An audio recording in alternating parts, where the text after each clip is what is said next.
good day to all of you.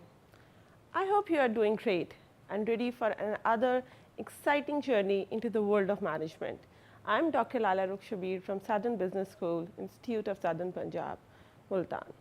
Today, we are diving into chapter number 3, Managing the External Environment and Organization Culture. This chapter is like giving you an X-ray glasses to see the invisible forces that shapes organizations and the people who run them. Before we begin, think about your favorite brand. Maybe it's Coca-Cola, Apple, or even a local store you love. Now ask yourself, why do they succeed? Is it just because of brilliant managers, or there are other forces outside their control that shape their fate? Keep your answer in mind, we will revisit this. And by the end of this lecture, you will be able to explain or understand the different views of management, identify the key elements of external environment, recognize the dimensions of organizational culture, and you will be able to explain how environment and culture shape managerial decisions. Now coming to the management views, the first view is omnipotent view. Omnipotent view says that managers are seen as all powerful. Success or failure is pinned directly on them. For example, when a football team loses, the coach is fired even though the players are the ones on the field. So, managers or supervisors are only considered responsible for organizational success and failure according to the omnipotent view of management. The second view of management is symbolic view. Symbolic view said that performance is largely affected by external factors. It can be economy, competitors, laws, technology, not just the manager's action. For example, our restaurant sales dropped during COVID-19 lockdown. Despite having an excellent manager, it's due to the external factors or conditions. So, according to the symbolic view of management, success or failure not just associated with the manager. There are the external factors who are responsible for the success and failure of any organization. Now, what do you think? Which view is more fair or more relevant according to you? Coming forward, now we talk about external environment. The external environment refers to all the outside factors and forces that can affect a manager's ability to achieve organizational goals. It is made up of variables beyond the manager's direct control. Yet these variables often dictate the opportunities and threats an organization faces. Management divides these external environment into two layers. The first one is general environment and the second one is specific environment. Now, what is general environment and specific environment? Let me explain this.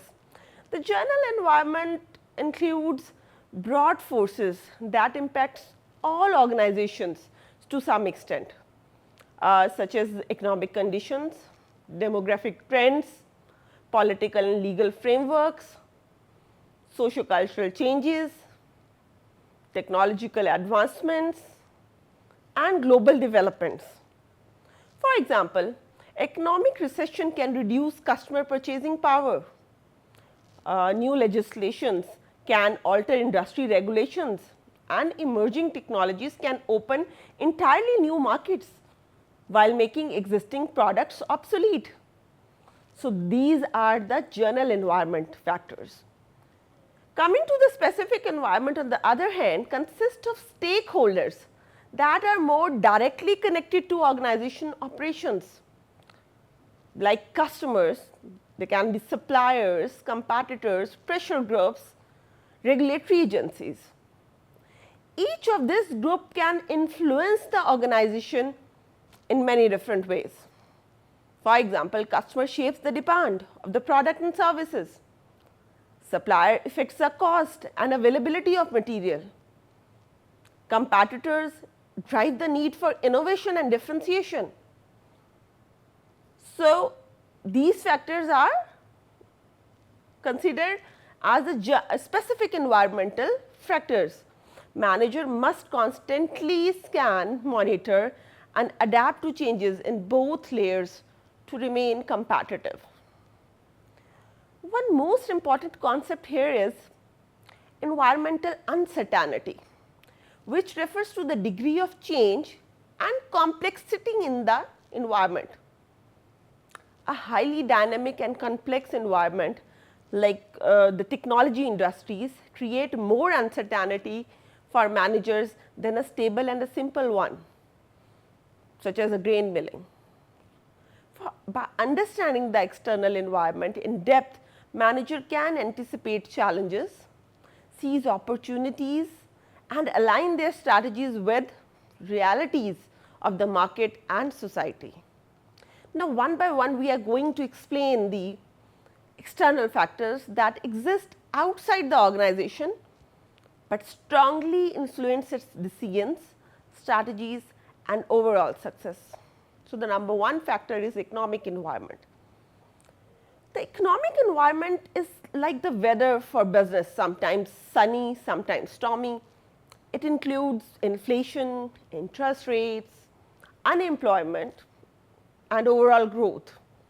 For example, when inflation rises in Pakistan, restaurant sales often drops because people prefer cooking at home.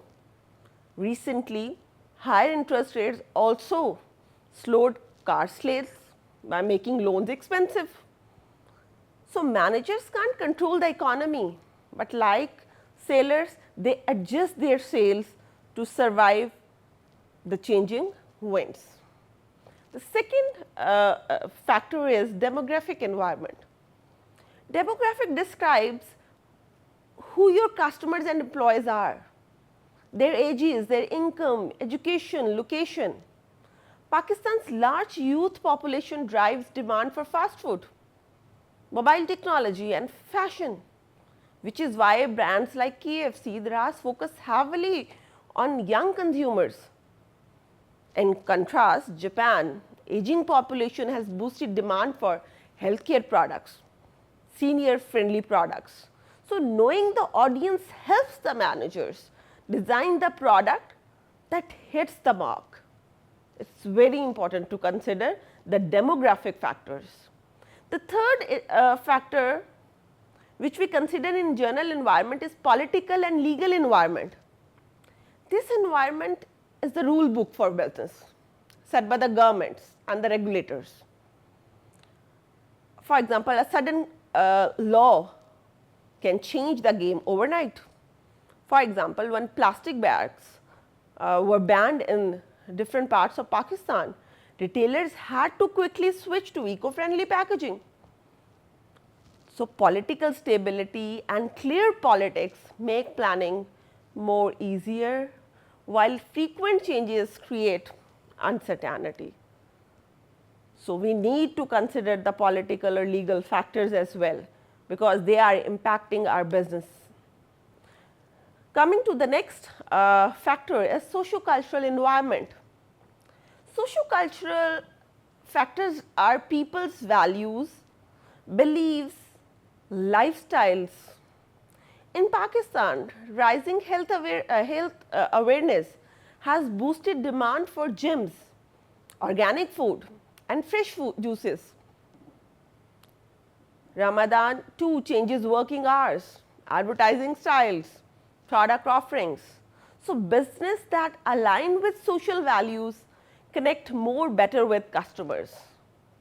So, understanding the socio-cultural needs, wants, trends, beliefs are very important for manager in order to be successful in market. Next environment is technological environment. Technology can make a break or break a business. It's a ride-hailing app like Careem and Uber transformed Pakistani taxis industry, while mobile banking apps like JazzCash brought financial service to remote areas. So managers who embrace new technology gain an edge. Those who ignore it risk becoming obsolete. So technology understanding is also very important, and adaptation of technology timely. Then comes the global environment. This global environment shows how events abroad affect local businesses. Rising global oil prices raise transportation costs in Pakistan, while global crises like COVID-19 disrupt supply chains and push customers online.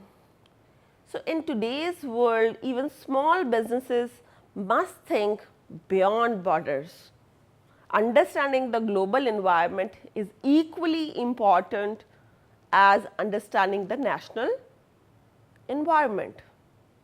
So, that is all about today's lecture. In today's lecture, we are able to explain now that what is the general environment and what are the general environmental factors that must be considered by the managers in order to succeed competitively in the business market. That is all about today's lecture. Thank you.